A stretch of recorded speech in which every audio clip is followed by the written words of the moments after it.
Good day, Brightsiders. My name is Tom, and today let's pretend it's year 2003. The place? Indonesia, the island of Flores. A group of scientists found a mysterious cave in the green jungle. They went inside and discovered some primitive tools like sharpened stones. The researchers understood that this place was home to our distant ancestors hundreds of thousands of years ago. But then they found a very unusual skeleton. A careful analysis showed that it was the skeleton of a 30-year-old woman. Her height was only 3.5 feet. It's just above the waist of a grown-up person. That day, scientists discovered an unknown human ancestor. They called this species Homo floresiensis, or simply the Hobbit. More and more scientists arrived at the cave and carried out detailed excavations. The archaeologists found the remains of 8 more little people. It seemed that hundreds, thousands of years ago, there was an entire species of hobbits. Also, the scientists discovered the remains of some amazing creatures. It turned out that the cave was a real fantasy world in the distant past. For example, the researchers found skeletons of huge storks the size of pterodactyls. The hobbits seemed tiny compared to these birds. The scientists also discovered the remains of what seemed to be a relative of the modern elephant. The creature was the size of a cat. But the most astonishing discovery was the ancient Komodo dragon. The bone analysis showed that all these creatures were not the owners of the cave. More than 80% of the identifiable bones belonged to giant rats. Hundreds and thousands of rats the size of cats inhabited the place. It's possible that a real battle once occurred between them and the hobbits. Just imagine a world where the hobbits and small elephants run away from hordes of huge rats and hide in a cave, and massive storks are watching the events unfolding in front of their eyes. Anyway, the analysis of the remains showed that Homo floresiensis was a different species from modern humans. For example, the researchers analyzed the hobbit's wrist bone and found out that these bones resembled those of monkeys, not those of modern humans. The hobbits' heads had a flat, sloping forehead and a short face, and their teeth and jaws resembled those of Australopithecus. But then, the scientists uploaded all the data from the skull they found into a computer program to create a 3-dimensional image of the hobbit's face. And the computer showed the head of a woman who looked much more like a modern human than like a monkey. But the same skull analysis also showed that the hobbit's brain was about 3 times as small as that of the average modern person. This suggests that their mental abilities were probably not very well developed. The analysis of the bones and tools showed that Homo floresiensis could have lived between 190,000 and 50,000 years ago. It's even possible they lived next to the ancestors of modern people. To find out exactly who the hobbits were and what branch of human evolution they belonged to, scientists started a large-scale investigation. A race of pygmies lived not far from the cave. Scientists have found a great similarity in the facial proportions of the hobbits and the pygmies. This tribe could be the direct descendants of the discovered species. The pygmies themselves claimed it was true. They brought food and flowers to the cave as a sign of respect to their ancestors. But to know for sure, scientists needed to do a genetic test. They hired 2 translators, from English to Indonesian, and from Indonesian to the Pygmy language. The researchers explained to the tribe what they wanted to do, and the Pygmies agreed. They showed sincere enthusiasm because they were also very interested in their history. The scientists took saliva samples from 32 volunteers. All they had to do was compare them with the DNA of the hobbits. But that's where a serious problem arose. extracting DNA from such ancient remains turned out to be an impossible task. That's why the scientists decided to compare the DNA of the pygmies with the DNA of other people from nearby islands and countries. They studied the DNA of 500 modern people from 225 populations in East Asia, Malaysia, Indonesia, Papua New Guinea, and other countries. The researchers wanted to find matches and differences between the pygmies' DNA and the DNA of the surrounding tribes. They also analyzed the history of the people from these areas and their migration patterns. When the investigation was over, the scientists had to admit they hadn't found any evidence that the pygmies had descended from the ancient Hobbits. Homo floresiensis is likely a totally separate species, and its role in the development of modern humans is still unknown. The Hobbits' height can be explained by such a phenomenon as insular dwarfism.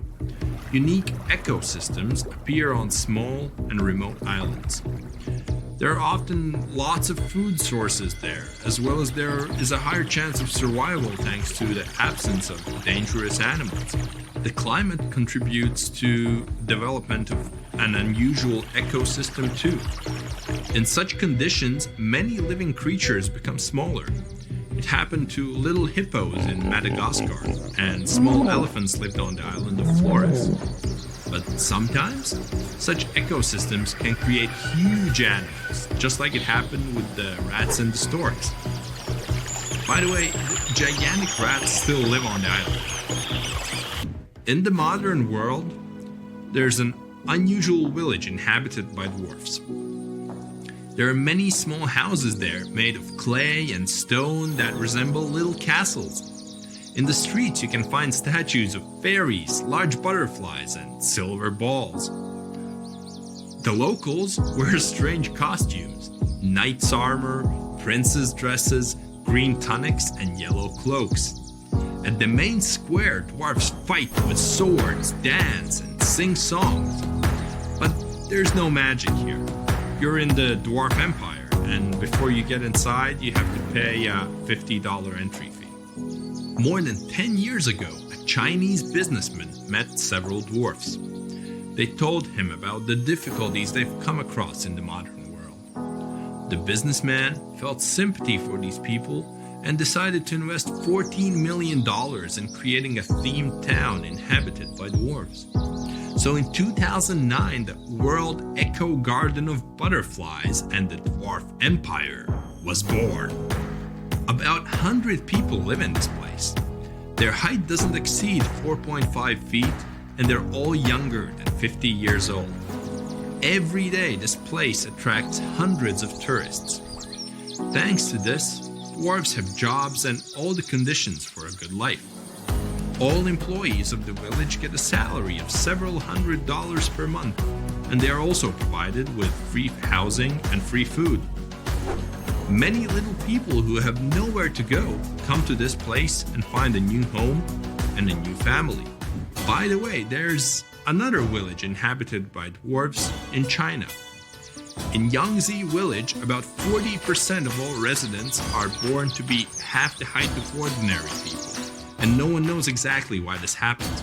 Some believe the reason is the high content of mercury in the soil and the presence of toxic gases in the air. There's also a legend that says that once upon a time, a resident of this village caught a black turtle with unusually long legs. He decided to eat this creature, and because of this, the turtle cursed the village. Currently, the number of little people living there is decreasing, and new generations have regular height. Unfortunately, it's difficult to study this phenomenon because the place is closed to press and to visitors. 100 years ago, a small Iranian village existed, with its inhabitants no taller than 3 feet. And long before that, the inhabitants' height could reach 10 inches. This place is 1,500 years old and is considered the birthplace of dwarves. The short stature of people who lived there is associated with poor nutrition. The climate in the region is hot and dry, hence it was impossible to grow crops or breed cattle there. Mostly, they ate turnips and barley. The inhabitants of the village never tasted meat. Only in the 20th century, when roads were built and cars became available, it became possible to bring better food there.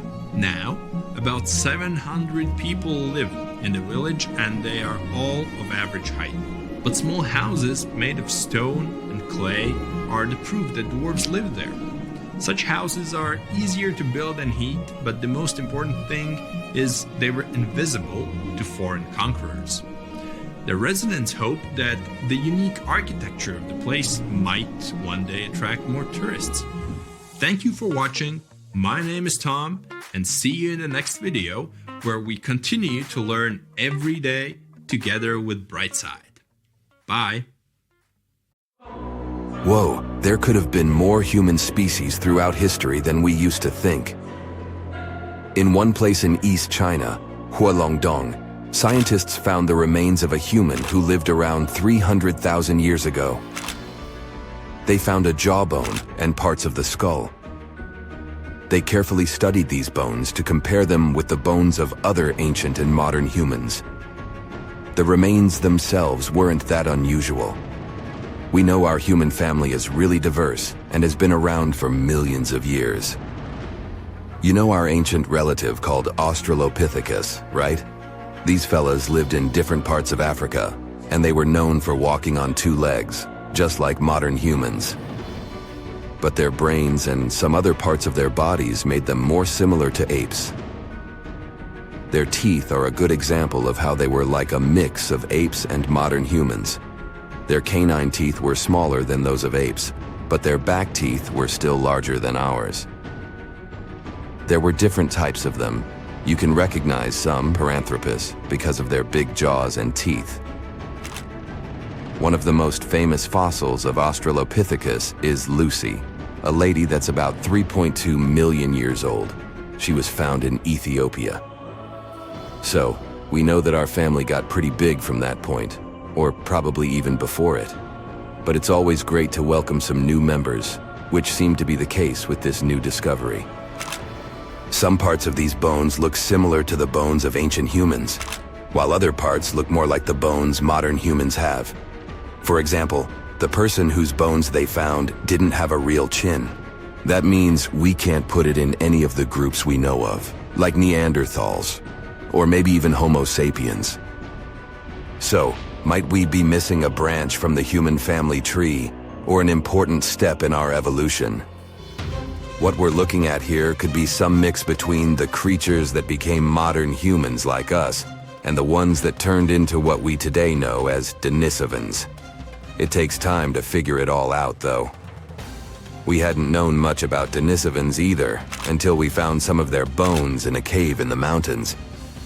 These bones are really rare, and we only had a few pieces to analyze, but their genes told us a lot more about their past than their fossils. Different kinds of humans lived on this planet, but through time, they spread around. One group started living in Africa. Those are our kind, Homo sapiens. Another group went to Europe. That's how we got Neanderthals. But some of these ancient human groups moved all the way to Asia. That's where we can trace a new interesting kind, Denisovans. It seems they're cousins to both modern humans and Neanderthals. The three species actually shared a common ancestor about 765,000 years ago. It's still not clear why Neanderthals and Denisovans took different paths, but one theory says that it was mostly because the Arctic ice sheet expanded southward all the way to the Black Sea, cutting off Europe from Asia. Life, or better yet, the planet, kept them separated for a very long time. Plus, they kept changing places where they lived all the time, always looking for something better, like every other human species before and after them. But this didn't last forever. Scientists found genes from two groups of Denisovans, one in mainland Asia and the other in a place called Melanesia. So not only did they have different groups within their populations, but it also seems that after thousands and thousands of years of developing independently, The members of these three populations, Neanderthal, Denisovans, and modern humans, somehow met again and spread all across the land. 5% of the Denisovan genome lives on, not in the area where scientists found their bones, but in people that live thousands of miles away in Southeast Asia, for instance, in Papua New Guinea. But scientists believed that the cave where they found the remains of Denisovans might be as far north as they had lived. It would have been way too cold for them to survive if they had gone further north. From there, they traveled as far south as Indonesia. This was possible because, during their time, sea levels were lower than today. So Indonesia was connected to mainland Asia. But they probably didn't make it to Australia since it was still separated by water. These three groups mixed together too. Scientists have found a bone of a girl who had a Neanderthal mom and a Denisovan dad. It's the only first-generation hybrid human we've discovered. She even got a cool nickname, Denny. One of the mysteries about Denisovans is how they disappeared. Maybe they mixed so much with other humans that they just blended in. Or it's possible that modern humans' ancestors were stronger, had better tools, or even brought some diseases that didn't affect them, but affect Denisovans. Climate and where they lived might have also played a role.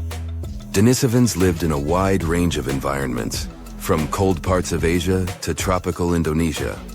Climate changes and the challenges of different habitats might have been really difficult to survive. But it's hard to draw strict lines in our family tree. We're still relatively new at learning about it anyway.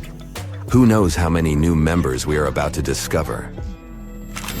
Half a century ago, a team of scientists had an idea that a collection of fossils they found at the Great Rift Valley in Tanzania were actually the remains of some new human species.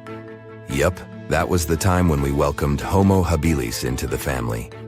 It was a big discovery at that time since people mostly believed that the story of our evolution had been really simple. First, there were Australopiths that looked like apes. After them, there was Homo erectus, the upright man. They most likely lived in Africa around 2 million years ago, but also expanded really quickly across Eurasia. It was the first human species that we know about to have traveled such long distances to find a better place for life. They looked and behaved like humans. Plus, they were probably the first of our ancient ancestors who learned how to deal with fire. Maybe they were the first to cook food as well. And that's what we're definitely thankful for. Cooking food was an innovation that made the human diet more nutritive, and we could grow bigger and smarter brains. So, yeah, Homo habilis made things more complicated. They could walk on 2 legs, but they could also be better at climbing trees than walking on the ground like us. Plus, their brains were smaller than what a human should probably have.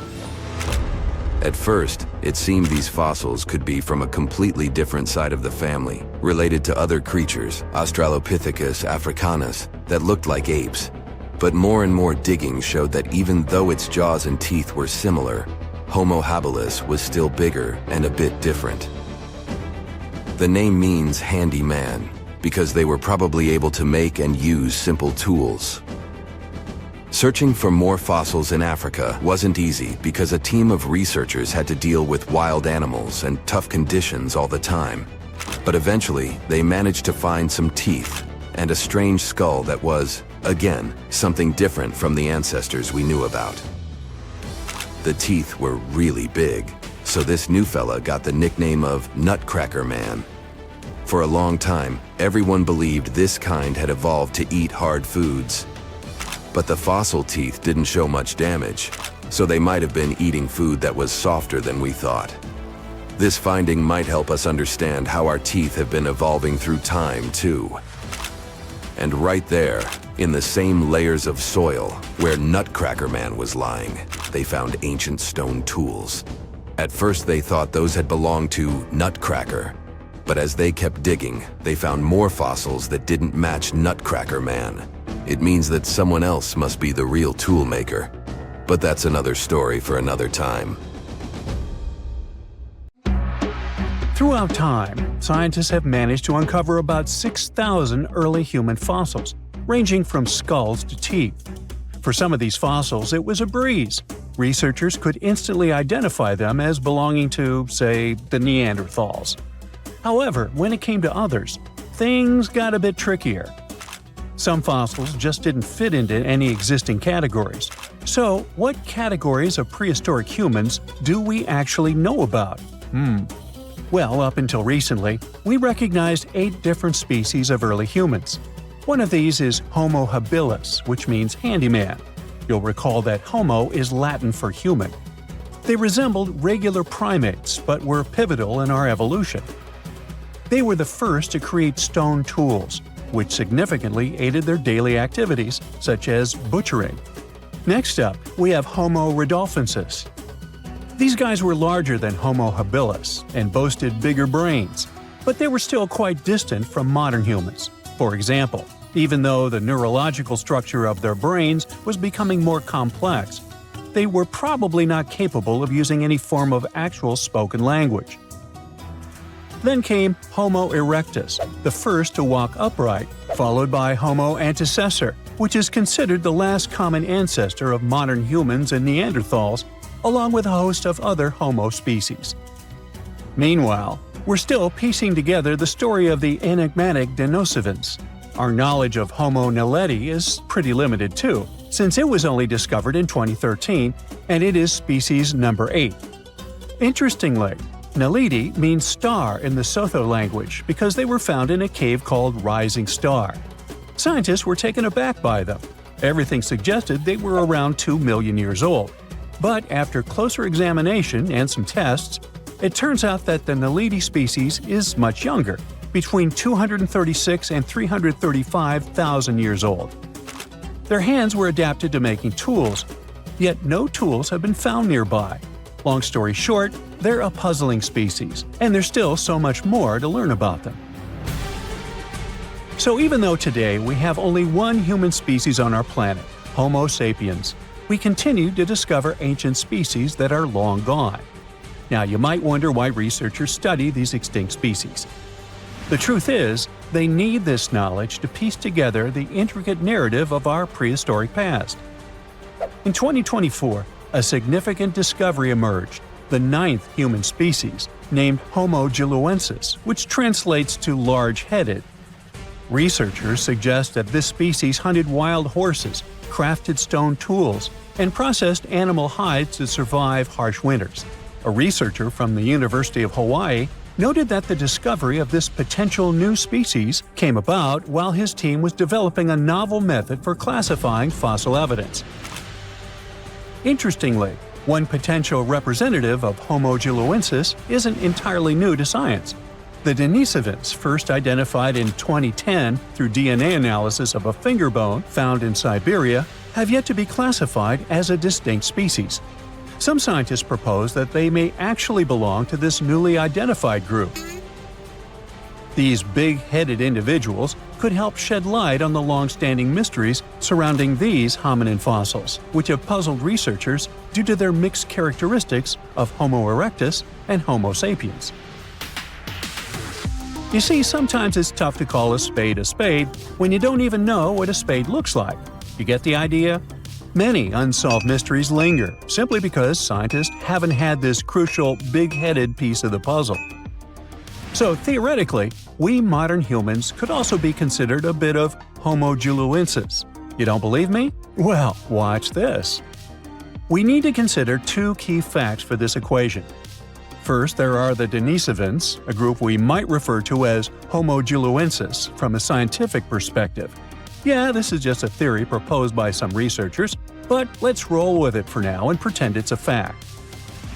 Second, it's important to know that the Denisovans interbred with the ancestors of modern-day Melanesians. These folks inhabit areas ranging from New Guinea to the Fiji Islands and carry between 4 and 6% Denisovan DNA. Now, you might not personally have those genes, unless you've been tested, of course, but the key takeaway here is that there are modern humans today who share genetic links with the Denisovans, or Homo giluensis, or big heads if you prefer. Now, that all sounds pretty plausible. Let's unpack step by step how it happened. Researchers have uncovered this type of ancient human known as the Denisovans, based on skeletal remains found in Siberia. These ancient humans coexisted and interbred with modern humans, adding yet another layer to our understanding of human evolution. Named after the Siberian caves where their fossils were discovered, the Denisovans are believed to have roamed widely across Eurasia.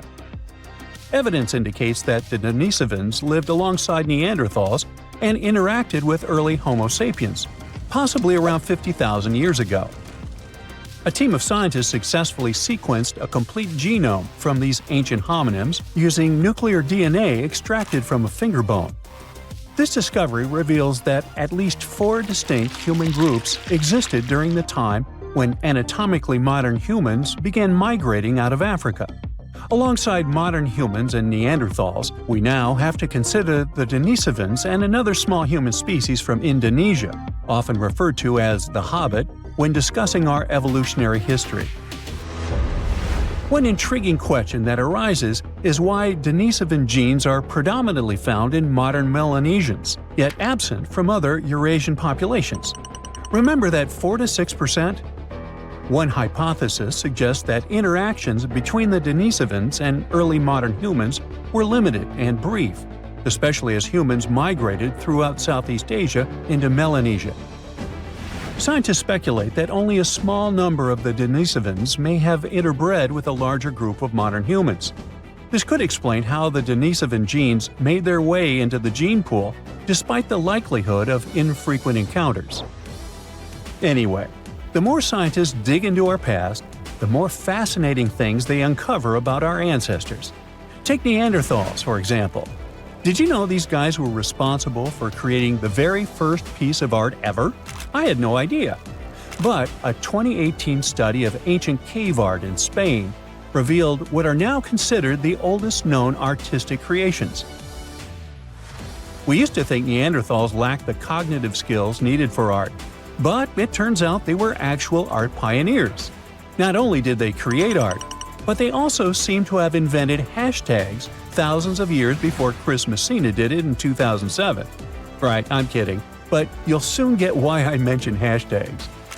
The artworks found in several caves in Spain include simple hand stencils, a ladder-like drawing, and various other markings. Until recently, these prehistoric pieces were believed to have been made by early humans. But new testing methods suggest they're much older than we thought. Above all, the earliest recognized Neanderthal artwork, which looks like a hashtag, was discovered in Gibraltar back in 2014. To determine the age of these artworks, scientists employed advanced dating techniques using eHarmony and Match.com. Oops, wait a minute, wrong dating techniques. They actually used uranium and thorium radioisotopes instead of the traditional carbon dating. Once the necessary tests were completed, they confirmed the art was approximately 65,000 years old, 15,000 years older than the previously oldest known art from Indonesia. At that time, the only species around were Neanderthals, so it's safe to say they were behind these creations. Modern humans didn't arrive in Spain until about 20,000 years later. Hey, it was a long commute. That rules them out as the hashtag creators. The hand stencil was likely created intentionally, with the artist preparing the pigment and applying it over their hand. Plus, the caves also contain a collection of painted seashells that are an astonishing 115,000 years old. Some of these shells have been drilled, suggesting they might have been used as jewelry. Some specialists argue that the fact Neanderthals created art hints that they might have also had some form of spoken language. So maybe it's time we fully embrace Neanderthals as part of our lineage. They're humans too, just a different branch of our family tree. While these findings are intriguing, some experts remain skeptical about the new dating methods, claiming they're not entirely convinced. Hey, what do you think? Share your thoughts in the comments. Around 150,000 years ago, the dragon men, with huge skulls, square eye sockets, and enormous teeth, used to roam the frosty forests of northern China. They didn't get their name after fire-breathing monsters, though, but after a river where construction workers accidentally found the first skull in 1933. The skull that came from the river mud was large and nearly complete, with an elongated cranium and a heavy brow bone. It must have looked so crazy that the worker who found it decided to hide it for years in an abandoned well. Before passing away in 2018, he told his grandchildren about his secret find, and they rushed to the well. Scientists got their hands on the skull only in 2021. They noticed an odd mishmash of features: a squat and wide skull, like in ancient hominins, a tooth with 3 roots that you'd rarely see today, and at the same time, delicate cheekbones, which are common now. To identify the find, a team of scientists studied 95 old skulls, jawbones, and teeth from different ancient human groups. They carefully examined over 600 details on these fossils to understand how these ancient humans were related. Then, they used a super powerful computer to create billions of family trees showing how these groups evolved over time. The goal was to find the simplest path of evolution, which most scientists think is the most likely way things happened. After all the calculations, the tree showed that the Dragon Man skull belonged to a new branch of ancient humans, and it turned out to be very closely related to modern human mammals. Researchers found out that the skull belonged to a man who lived at least 146,000 years ago in East Asia. Back then, modern humans, or Homo sapiens, lived alongside other human-like relatives, like the Neanderthals and Denisovans. The discovery of the Dragon Man, or Homo longi, as they also call him, could rewrite the story of human evolution. It might be closer to modern humans than even the Neanderthals. We just had no idea what his face looked like until now. A scientist from Brazil created a 3D digital model of Dragon Man's face based on his skull. Since some parts of the skull were missing, he used a complete skull from another ancient human, Homo erectus, to fill in the gaps. He then used special scans from modern humans and chimpanzees to figure out how the skin and muscles would fit on the skull. To make the model look more realistic and lifelike, the scientist also added hair and colors to bring Dragon Man to life. The final model showed that Dragon Man had the biggest head of any ancient human ever found, nearly 26 inches around. That means his skull was as big as a gorilla's, or even a lion's. Scientists believe that his generous size may have helped him survive the freezing cold winters of Harbin, where they found the skull, and where temperatures still drop to only 3 degrees today. Now, not all scientists agree that Dragon Man is a completely new species or where it belongs in the human family tree. Some experts think the skull's unique features might just be because of its size, rather than proof that it's a distinct species. People from the same species can look different based on their age, gender, where they lived, and how old the fossil is. Some scientists compare it to another skull found in China, which is considered part of another already well-studied species. Then there's the mystery of the Denisovans, an ancient human group that lived in Asia for thousands of years but left very few fossils behind. The closest match to Dragon Man might be a broken jawbone found in Tibet in 2019. Some scientists believe that means Dragon Man could be a Denisovan, but others aren't so sure because the Harbin skull has no jaw to compare it to. Scientists first discovered Denisovans in 2008 when they found a small piece of a finger bone in Denosova Cave in the Altai Mountains.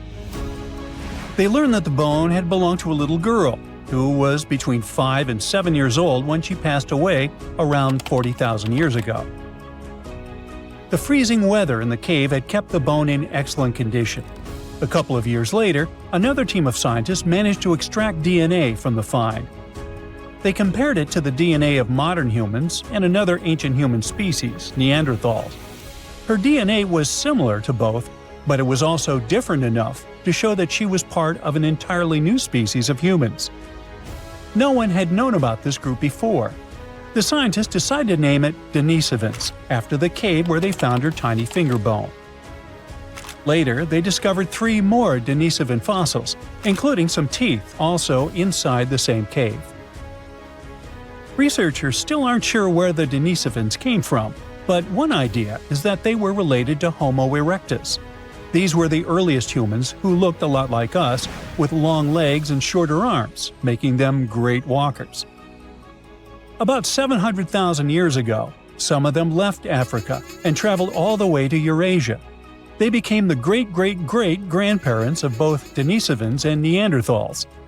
Around 370,000 years ago, these two groups split up. Neanderthals went west to Europe and Western Asia, while Denisovans went east to East Asia and Southeast Asia. Some Denisovans even made it to the Philippines, Papua New Guinea, and beyond, crossing the Wallace Line, which separates Asia from Australia. More recently, scientists studied the DNA of many people from Southeast Asia and found that Denisovans might not have been just one group of ancient humans, but three distinct kinds. One of these groups was as different from other Denisovans as Neanderthals were. Some Denisovans may have lived longer than the Neanderthals, who disappeared around 40,000 years ago.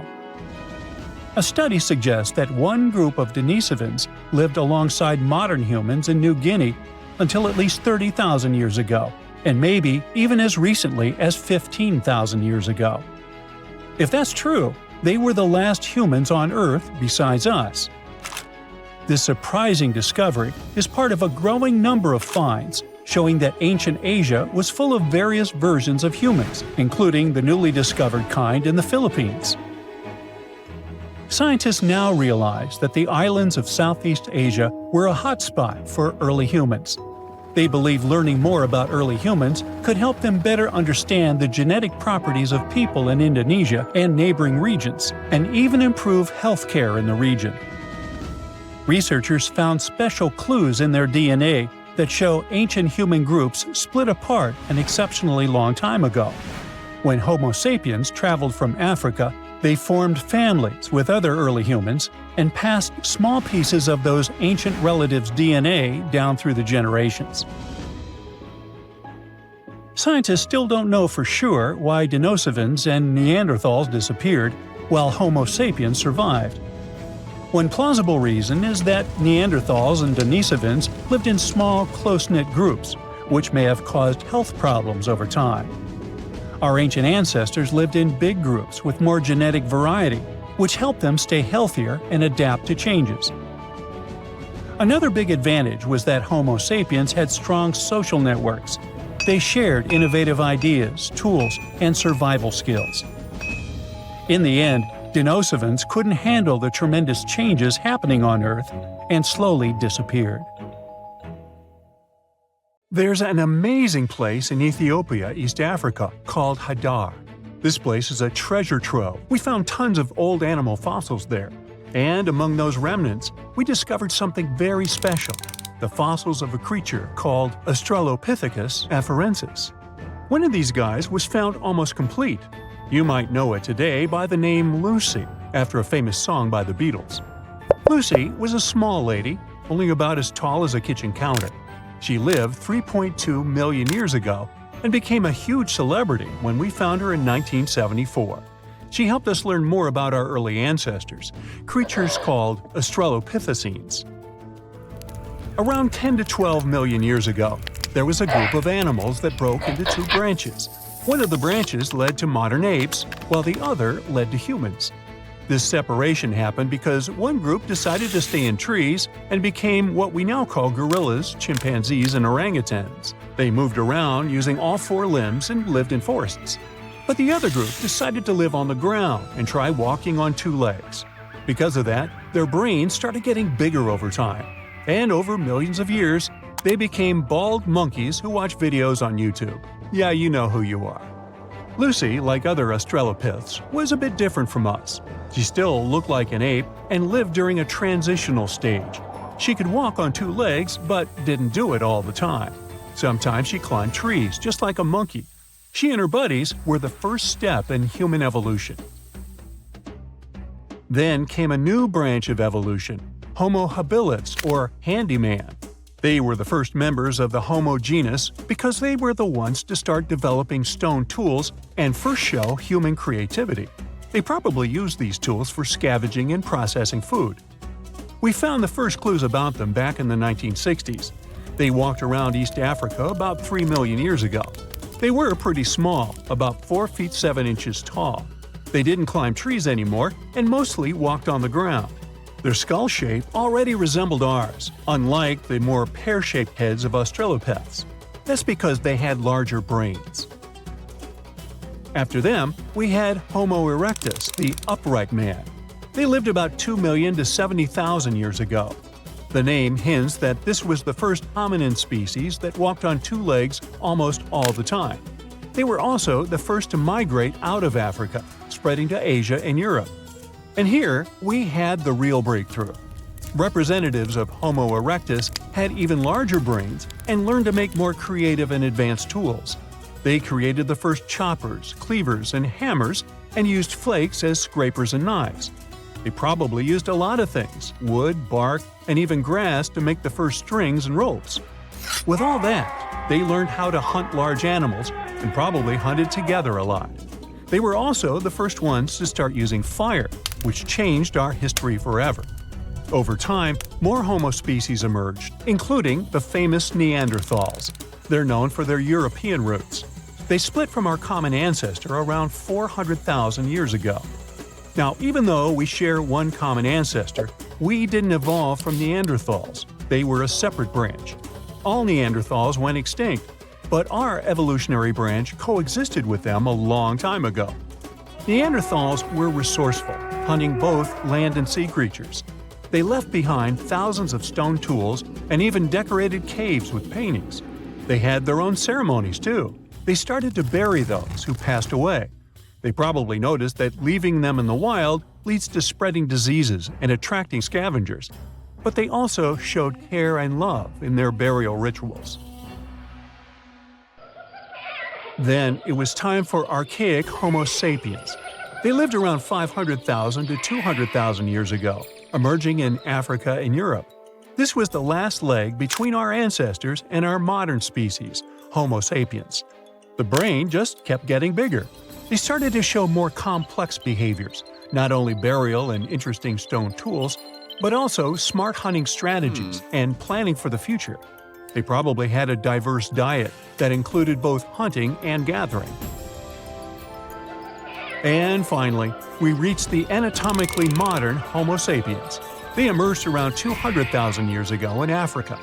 They had a similar skeletal structure and brain size to modern humans, and their behavior was pretty close to ours.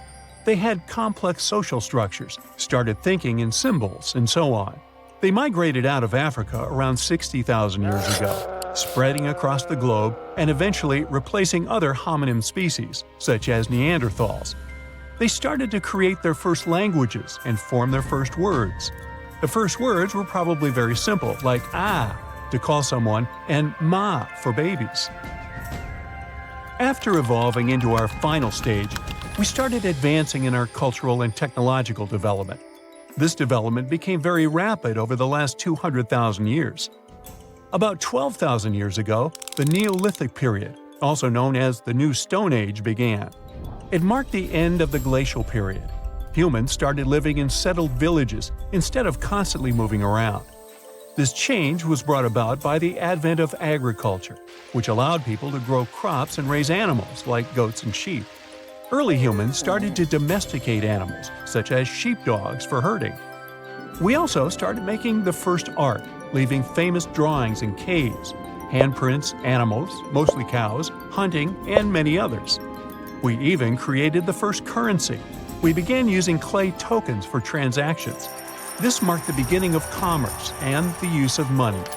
And finally, we started writing. And now the events could be recorded and passed down through written records. This is when history officially began. From that point on, we saw the development of agriculture, the rise of complex societies, the invention of writing and the wheel, and the emergence of civilizations. Our tools became more and more sophisticated, languages appeared, leading to the diverse cultures and societies seen today. So, why have we stopped evolving? The truth is, we haven't. Human evolution is an ongoing process, although it's not as dramatic as it used to be. We adapt to different environments, have different skin tones, appearances, body sizes, and genetic mutations that have influenced traits like lactose intolerance or resistance to certain diseases. But the world we live in today is very different from the one our ancestors inhabited. We don't suffer as much because we've developed technology, culture, and social systems. Thanks to this, evolution slowed down, seeing that we're doing okay as we are now. What we started experiencing is cultural evolution rather than a physical one. Plus, 200,000 years is a pretty short time period, considering the time span of the universe or even of our Earth. We should see what happens to us in hundreds of thousands of years. I won't be around then, but there are some theories about that. There's a big idea that, in the future, humans and machines might merge into one super being. We call it technological singularity, a state where we humans lead our technologies to the point where we won't be able to control their development anymore. For example, if AI gets so advanced, it will change everything about how we live. Despite the current rise of AI, we shouldn't be too worried about it taking over the world, at least not in the next few decades. All we've developed now is weak artificial intelligence, little simulations. They might look scary to those who don't know much about AI, but the truth is, they have yet far to go before they reach the grand complexity of the human brain, not to mention consciousness. However, many people believe it's only a matter of time before AI reaches this level of intelligence, and then our world might change forever. There are other possibilities too. For example, one day we might reach a level where we merge with machines and learn to upload our consciousness in the cloud. In that case, we might become a hive mind, taking over the internet using our brains, becoming one giant consciousness. No matter what happens in the future, one thing's certain: technology is changing fast, and it's going to affect all of us sooner or later. Happy birthday to you. Happy birthday to you. Happy birthday, dear best friend. Happy birthday to you. You're so excited! All your friends and relatives are here. Your adult life has just begun. You've graduated from several colleges, got a driver's license for all kinds of vehicles, and read several thousand books. You're full of energy. And you're only 80 years old. You blow out the candles with this number on your birthday cake. Your parents are here. They're more than 200 years old. Your best friend has recently celebrated 112 years, and your younger brother is only 75. And you all look young for your age. Welcome to the world where the average human lives 400 years. Throughout the centuries, the dark, cold waters of the North Atlantic were hiding the secret of such longevity. The Greenland shark is the longest living vertebrate on Earth. In 2016, marine researchers found out the age of the oldest shark. It was a 400-year-old massive creature. That shark swam in the oceans during the era of pirates.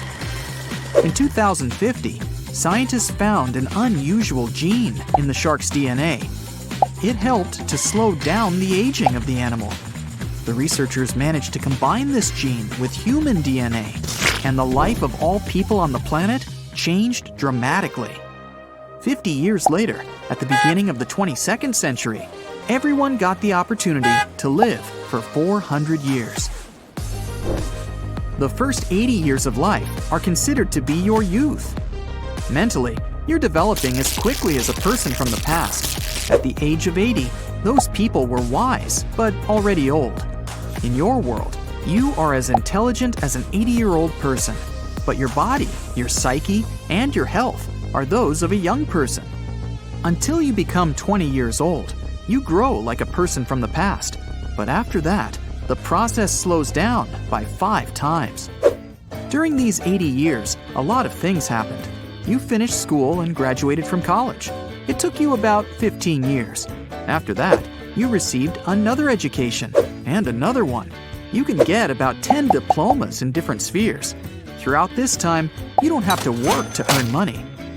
Your studies are paid for by the state, and your family gives you enough money to live a happy life. Almost all people on the planet have this opportunity. In the first 80 years, you gain life experience. You find love. have your heart broken, worry about unimportant things, get into troubles, do rash things, fail, and achieve success. You make new friends. You lose old ones. You make scientific discoveries and learn several languages. When you're 40 years old, you feel like an adult. You no longer want to study. You want to get a good job and live your own life. At the same time, you still look like a teenager. Unfortunately, no company will hire you until you're 100. They believe that you just aren't ready. You're still controlled by your emotions and ego. You need to spend 60 more years getting more life experience. If you don't want to study a lot, you can travel around the world and learn about the cultures of different countries. By the age of 100, you can't help but go through a lot of conflicts and problems. But it helps you overcome vanity, arrogance, greed, selfishness, and other human vices. And only after you do this, you begin to gain real wisdom. You don't forget about keeping your body fit. You can get a black belt in judo, karate, and other martial arts. Or you might become a professional in boxing and figure skating. You train your body and, in this way, prolong your life even more. Now you're 100 years old.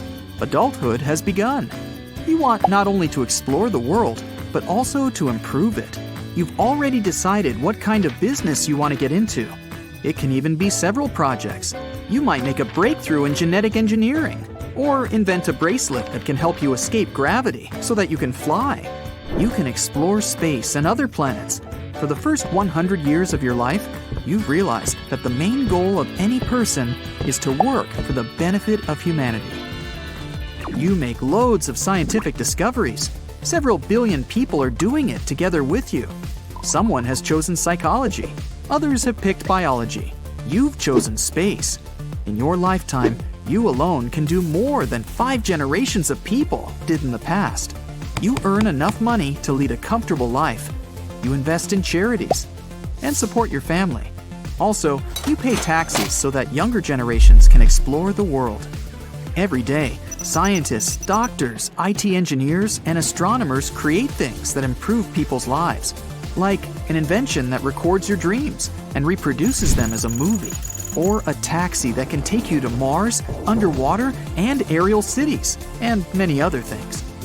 Almost every person keeps track of the history of their life. It's necessary to remember who they used to be, who they've turned into, and who their ancestors were. You record the knowledge you've got, your achievements and failures. The next generation will also keep a record. Science is developing at an incredible speed. Some kind of time machine has been invented. It can't take you to the past, but it can show you the events you're interested in. People are wise enough to understand that traveling to the past or future can turn into a huge problem. But thanks to this invention, you can see your ancestors who lived in the early 21st, 20th, and even 19th centuries. You realize that your descendants will also be able to see you 1,000 years later. People have always wanted to explore new worlds, so they begin to colonize other planets. Some of them are even beyond our solar system. At first, people used to spend a lot of time and resources looking for a suitable planet. It took a long time to get there. After that, people had to adapt to the conditions on the new planet, and it didn't always end successfully. Some planets were so harsh that people had to leave them. Many spaceships had to surf the expanse of space for years. And then, you, together with a group of other scientists, created a technology that could turn the atmosphere of any planet into the one we have on Earth. A planet where it rains diamonds, a planet with lava flowing on its surface, a planet with icy winds blowing nonstop. All of them could now become habitable. In the past, rich people bought large houses. Now, they can buy a planet. After a person turns 100 years old, they stop celebrating their birthday every year. For such a long life, this holiday becomes too frequent and loses its value. Besides, you have too many friends. If all of them celebrated their birthdays every year, you'd have to buy gifts and go to parties almost every day. So you only have celebrations every 10 or 20 years. Once, you rented an entire planet with zero gravity and celebrated your 250th anniversary for a month. The human race is at its peak. Scientists and doctors are improving the structure of the human genetic code. Now, people can already live for 500 years. And in the future, the average life expectancy will reach the mark of 1,000 years.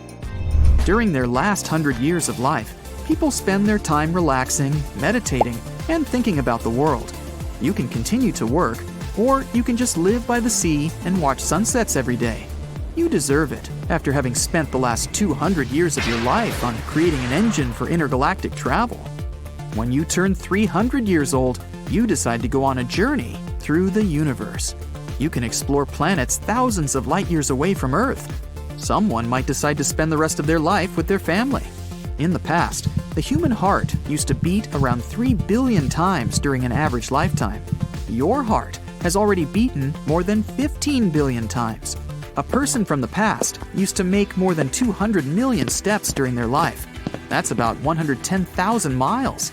You've already covered a distance of more than 500,000 miles, which is 1 billion steps. During the 400 years of your life, there have been more discoveries than during the entire history of humankind. Parietal eye, or third eye. One of the features we lost almost 250 million years ago. If you take a closer look at animals like frogs or lizards, there's a random dot somewhere between their eyes. It's not just a random dot, but an actual organ. Scientists claim it's some kind of sensor that detects daylight. Not just that, it produces melatonin, a special hormone that regulates our biological cycles, such as body temperature, reproduction, and sleep. They noticed this eye gradually became smaller over time, which means evolution realized it's a feature animals don't actually need. Maybe it happened because cells in our normal eyes became efficient enough, so we didn't need one more eye to sense or when we should sleep.